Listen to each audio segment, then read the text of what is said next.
बुधवार की प्रदोष पड़ती है तो शिव रजत भवन में निवास करते हैं। बुधवार की प्रदोष कामना की पूर्ति करती है। मेरा मेरी जीजी से, मेरी बहन से निवेदन है, तुम दुनिया के साल भर में कितने भी व्रत कर लो, तुम कितने भी उपास कर लो, तुम कितनी भी पूजन कर लो, तुम कितना भी अनुष्ठान कर लो, सारे व्रतों पर, सारे अनुष्ठानों पर, सारी पूजन पर सावन के महीने के जो सोमवार होते हैं, जो शिवरात्रि होती है, जो प्रदोष होती है, ये पूरे साल के व्रतों पर प्रबलता प्रदान करते हैं, बल देते रहते हैं। पर निवेदन है, सावन के सोमवार का व्रत करो, पर ऐसा व्रत मत करना कि तुम्हारे व्रत करने से परमात्मा को भी टेंशन हो जाए।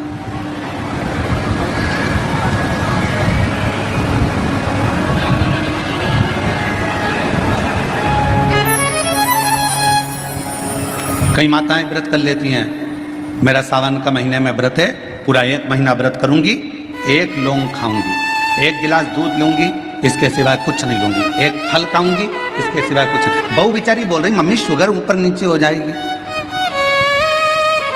तुम्हारा बीपी ऊंचा नीचा हो जाएगा, तुम तो खाओ पियो।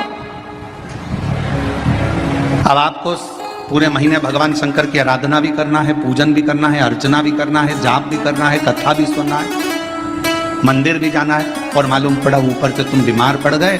बीमार पड़ गए तो क्या मंदिर जा पाओगे? जम के तो बोलो नहीं। आराधना कर पाओगे? बैठ कर भजन कर पाओगे? कथा सुन पाओगे?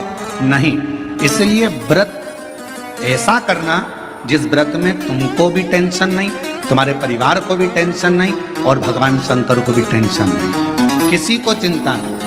तुम्हारे व्रत करने से किसी को परेशानी नहीं। मालूम पड़े तुम भोजन का त्याग कर दो, इसका त्याग कर दो, उसका त्याग कर दो, सब चीजों का त्याग कर दो और बीमार पड़ जाओ, तो शिव महापुराण की कथा कहती है ऐसा तप, ऐसी साधना। कई माताएं तो ऐसी भी होती हैं भाई, पत्र लिखती हैं, कई गुरुजी हमारे घर में अभी इनकी तबीयत ठीक हुई, फिर ससुर की तबीयत खराब हो गई, देवर का हो गया, देवरानी का हो गया, सास की हो गई, मेरी हो गई, बच्चे बीमार पड़ रहे हैं, कहीं कोई बीमार पड़ रहा है, कोई बीमार पड़ रहा है, एक ना एक घर में बीमार पड़ते ही रह रहे हैं, कोई ठीक रह ही नहीं पा रहा। गुरुदेव हमारे घर में कोई दोष हो गया क्या, या हमारे पूजन के कक्ष में कोई तकलीफ हो गई, या हमारे घर में पितृदोष हो गया, वास्तु दोष हो गया, काल दोष हो गया, एक बीमार पड़ता एक ठीक होता, फिर बीमार पड़ता फिर ठीक होता, फिर बीमार पड़ता फिर ठीक होता।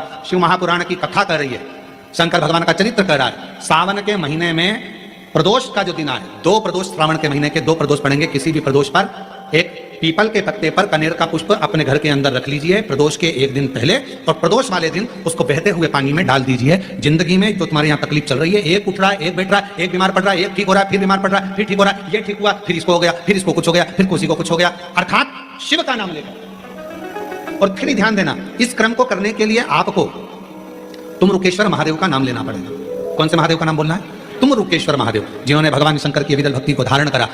एक शिव और एक गुरु, 2 वाणी पर अगर भरोसा निश्चित है तो यह मानकर चलो कि भगवान शंकर आपके जीवन में कभी तकलीफ आने ही नहीं देगा। एक शिव की वाणी, एक गुरु की वाणी।